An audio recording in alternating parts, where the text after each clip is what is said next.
С няколко нови специалности стартира кандидат-студентската кампания в Пловдивския университет Паисий Хилендарски. Една от тях, която според ръководството на висшето заведение ще се радва на голям интерес, е китайският език. Специалността ще се изучава в 3 разновидности – китайски с английски, китайски с немски и китайски с български език. Общо 50 студенти ще имат възможност да изучават екзотичната специалност.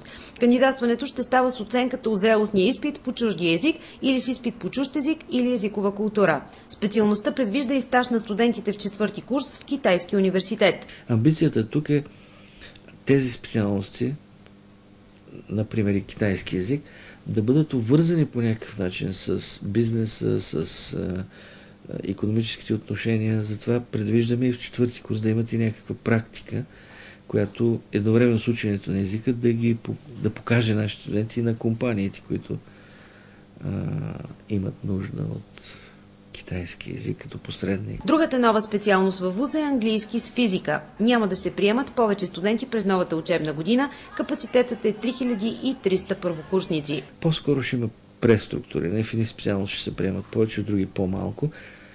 От пазарна гледна точка, от гледна точка на търсенето им и от гледна точка на реализацията, която завършващите имат. Продължава приема на студенти по така наречените приложни лингвистики, които се радват на голям интерес.